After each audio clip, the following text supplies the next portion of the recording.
Salut à tous et bienvenue de nouveau dans ma ferme. Aujourd'hui, le thème de la vidéo sera l'alimentation des vaches. En effet, quand on pose la question à quelqu'un « Qu'est-ce que mange une vache ?», on aura souvent la réponse « de l'herbe ». La réalité, elle est un petit peu plus complexe que ça. Donc ce que je vous propose, c'est de mettre vos bottes, de me suivre et c'est parti.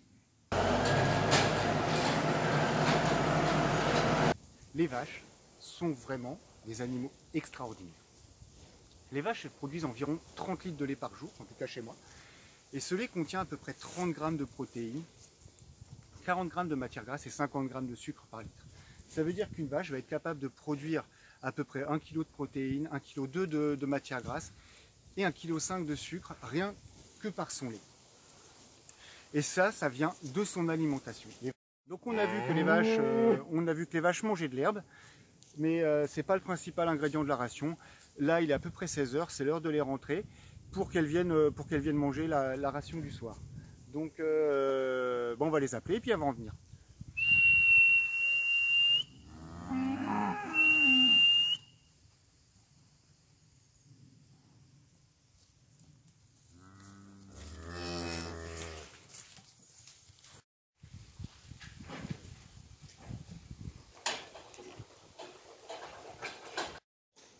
Ces capacités extraordinaires qu'ont les vaches sont dues à la rumination. La vache a 4 estomacs, dont un très important qui est la panse, qui est une très grande cuve de rumination, qui brasse les aliments et qui permet à la vache de remâcher ses aliments. Là d'ailleurs sur la blanche on voit la boule qui remonte et hop, elle se remet à ruminer, à mastiquer. Et c'est ça qui permet en fait la digestion de fourrage grossier. C'est qu'à l'intérieur de la panse, il va y avoir des millions et des milliards de micro-organismes, de petits microbes. Et en fait, la vache va ensuite digérer les microbes. Et donc en fait, la vache, si on y pense bien, l'essentiel de ce qu'elle va digérer, ce sera des microbes qui se seront développés dans sa panse. Et donc nous, notre boulot, ce sera d'offrir les conditions de vie idéales pour ces microbes. Et les microbes sont très très sensibles à l'équilibre alimentaire.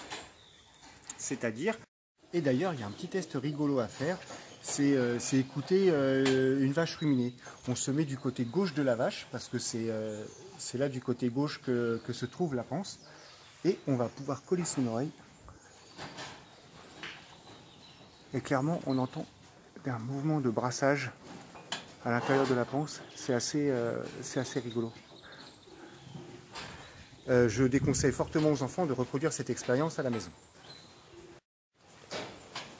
Alors, dans la ration du soir, en ce moment, nous avons du maïs, de l'ensilage de maïs. Alors, c'est la plante de maïs entière qui a été réduite en petits brins, avec les grains qui ont été coupés en tout petits morceaux pour qu'ils puissent être plus facilement digestibles et puis servis dans un silo où ça va fermenter pour garder toutes les qualités nutritives.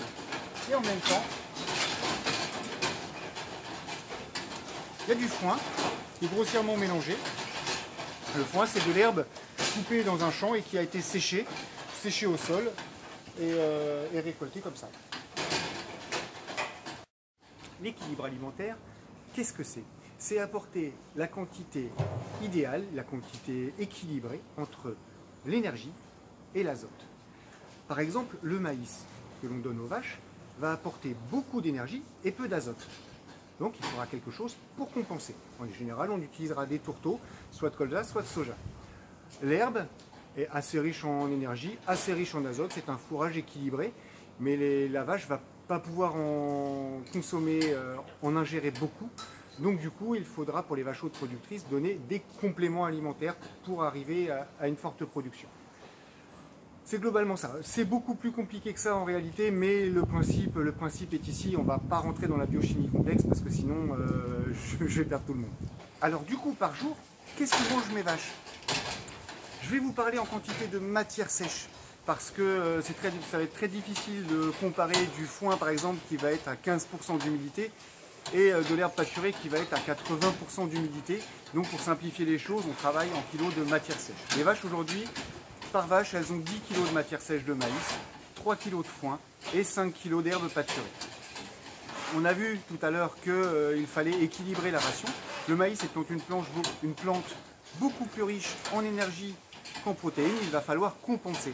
Donc j'apporte les protéines pour les vaches avec des granulés, 2 kg de granulés qu'on appelle un correcteur azoté, et qui est composé de tourteaux. Les tourteaux, c'est ce qu'il reste après l'extraction de l'huile dans les graines de soja, de colza, de tournesol et beaucoup d'autres. Je choisis un tourteau principalement composé de à peu près à 60% de soja. Pourquoi? Parce que travaillant avec l'herbe, je me suis aperçu que les acides aminés qui composaient le tourteau de colza ne correspondaient pas trop aux acides aminés de l'herbe et que les acides aminés du soja correspondent beaucoup plus. Et j'avais fait un essai avec 0 soja l'an dernier.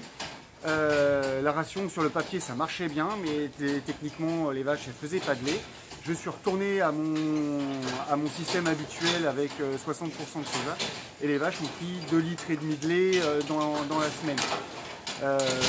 2,5 litres de lait en plus, ça m'a fait passer de marge 0 à un petit peu de marge. Ça permet d'être payé, ce qui n'est pas aberrant. Concernant le soja, si vous vous posez la question s'il est OGM, la réponse est oui. Il y a une explication derrière, c'est que le soja non OGM, il est beaucoup plus cher que le soja OGM.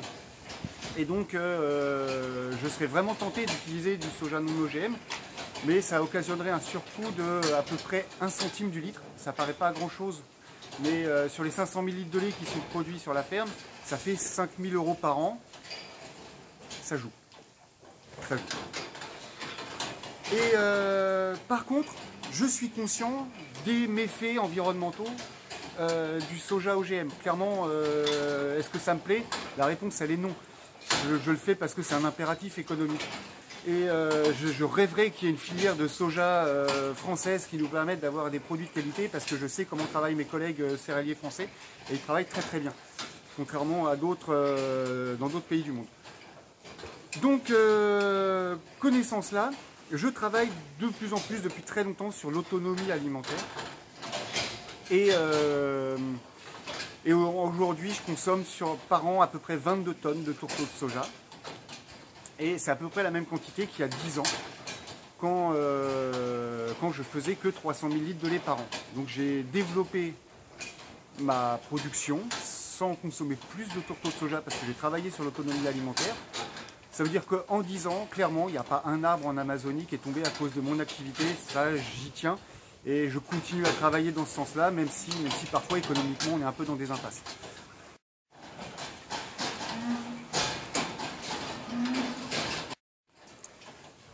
Revenons à notre équilibre de ration. Très important, l'équilibre de ration. Donc, on a tous nos fourrages, nos 18 kg de fourrage, complémentés avec 2 kg de correcteurs azotés. Et tout ça, ça va nous permettre une production pour les vaches d'environ 25 litres de lait. Mais il y en a certaines qui font plus que ça, qui font 35, 40, voire 40. Celle qui en fait le plus en ce moment, c'est 47 litres. Donc il faut qu'elle mange plus, nécessairement, sinon elle va s'amaigrir et avoir des soucis de santé. Donc, en moyenne, aujourd'hui, les vaches, elles ont à peu près 4 kg, donc ça représente un petit seau rempli comme ça, de concentré équilibré en azote et en protéines, et comme ça, ça leur permet de fournir tous leurs besoins. Pour finir, pour assurer leurs besoins en minéraux et en vitamines, les vaches ont 250 g de minéral. Soit dit en passant, dans le minéral, j'ai vraiment fouillé dans toutes les étiquettes. Dans toutes les étiquettes montrant la composition, on parle énormément de la vitamine B12 en ce moment. Mes vaches n'ont jamais eu de vitamine B12 incorporée dans leur alimentation. Elles savent la synthétiser elles-mêmes. Et voilà, c'est clairement à nous. C'est assez visible en proportion, la proportion des fourrages, du concentré équilibré. Alors le concentré équilibré, il est fabriqué à base avec 50% de mes céréales, les 2 kg de correcteurs azotés et les 250 g de minéraux. Donc du coup, sur les 24 kg de matière sèche de nourriture que mangent les vaches, il y en a 20 kg qui sont produits chez moi. Ce qui fait une autonomie alimentaire de 83%. Il y a des périodes de l'année où je suis plus élevé que ça. Au printemps, quand les vaches ont beaucoup d'air pâturé, ça m'est arrivé de monter à 92, 93. Aller au-delà, ça commence à être un petit peu compliqué pour les fortes productrices. Je veux juste un tout petit mot pour comparer mes techniques que vous venez de voir avec certains élevages californiens qui ont des milliers de vaches piquées aux hormones, qui puisent à mort dans la nappe de Californie qui va rapidement être épuisée. Voilà. Ironie du sort, ces éleveurs ont depuis 3 ans un prix du lait plus élevé que le mien. Cherchez l'erreur quand même. Donc j'espère vraiment que vous en savez un petit peu plus sur ce monde d'une vache. Et effectivement, vous avez vu que c'est pas que de l'herbe. Je vous invite à laisser un petit commentaire sympathique. Si vous avez d'autres questions sur l'élevage, ça peut me donner des idées pour de futures vidéos. Un petit pouce bleu, ça fait toujours plaisir. Et puis, on se retrouve pour la prochaine fois. Allez, salut! Si, juste un truc, pour vous dire, si vous voulez voir comment se fait l'ensilage de maïs, comment se fait le foin et tout ça, j'ai des collègues youtubeurs qui font des super vidéos de ces chantiers-là, avec du super matériel, des drones et tout. Je vous invite à voir ça, c'est assez sympa et comme ça vous en saurez un peu plus sur la partie matérielle qui, moi, me passionne un peu moins. Allez, salut!